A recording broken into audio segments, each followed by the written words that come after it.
दोस्तों, मैंने आपको अपने पिछले वीडियो में यह बताया था कि जीएसटी के अंतर्गत अरेस्ट से संबंधित जो प्रावधान है, उसमें अरेस्ट कब हो सकती है।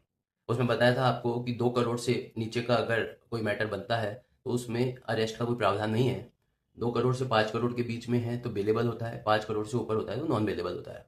अब एक क्वेश्चन मन में उठता है कि जैसे टैक्स की डिमांड अगर बनती है, तो उसके ऊपर पेनल्टी, ब्याज वगैरह लगाए ही जाते हैं सजा के तौर पर। तो अगर अरेस्ट का कोई मामला बनता है तो क्या अरेस्ट करना जरूरी होता है? क्या ये ऑटोमेटिक होती है कि आपको, अधिकारी को, संबंधित व्यक्ति को अरेस्ट करना ही होगा? तो इसका आंसर है नो। माननीय सर्वोच्च न्यायालय ने एक केस में Siddharth versus the state of UP 16 अगस्त 2021 को अपने निर्णय में यह कहा था कि अरेस्ट हो सकती है, इसका मतलब यह नहीं कि अरेस्ट किया ही जाना चाहिए।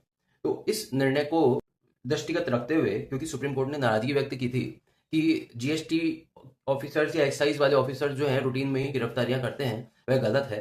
तो सीबीआईसी द्वारा इस संबंध में फिर एक सर्कुलर इशू किया गया 17 अगस्त 2022 को।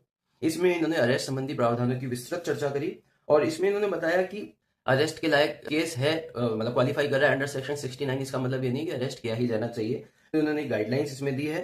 इन्होंने बताया कि अगर सेक्शन 69 के अंतर्गत कमिश्नर के पास अरेस्ट के लिए कोई परमिशन के लिए फाइल आती है, तो कमिश्नर सबसे पहले देखेंगे कि उनके जो रीजन टू बिलीव है वो अनएम्बिगियस एंड एम्पली क्लियर होने चाहिए। इन्होंने पहले, अब उसको रीजन टू बिलीव को एस्टेब्लिश कैसे करना है, उसके लिए कुछ और इन्होंने फर्दर कहा है कि आप यह देख सकते हो कि क्या जो ऑफेंस है वो नॉन बेलेबल है। नंबर 2, और इन्वेस्टिगेशन के लिए अरेस्ट किया जाना कंपलसरी है। अगर आपको ऐसा लग रहा है कि अगर अरेस्ट नहीं किया गया बंदा तो वो एविडेंस के साथ छेड़छाड़ करेगा या विटनेसेस को जो है प्रभावित करेगा, या फिर वो मास्टरमाइंड है इस वाले पूरे के पूरे टैक्स चोरी के जो सिंडिकेट है उसका।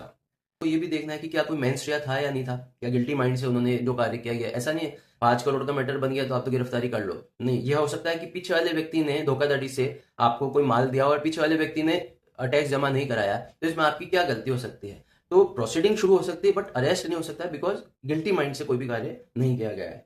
और दूसरी बात कि टेक्निकल नेचर के लिए कोई अरेस्ट नहीं करना है आपको। जैसे डिफरेंस ऑफ ओपिनियन है, टैक्स रेट को लेके आपका डिफरेंस है और उसमें कोई डिमांड 5 करोड़ से ऊपर की बन रही है, तो ऐसा नहीं आपको अरेस्ट करना है। उसमें आप जो एडजुडिकेशन की प्रोसीडिंग्स है वो करेंगे, लेकिन अरेस्ट का इसमें नहीं होना चाहिए। उसके बाद यह भी देखना है कि जो समन्स वगैरह गए थे उस पर जो एक्यूज्ड है वो उपस्थित हुआ या नहीं हुआ, डॉक्यूमेंट्स जो मांगे गए उसने दिए या नहीं दिए, कोई वॉलंटरी पेमेंट किया है क्या उसने। यह सब बातों को देखते हुए कमिश्नर को ये डिसाइड करना है कि अरेस्ट किया जाना चाहिए या नहीं किया जाना चाहिए।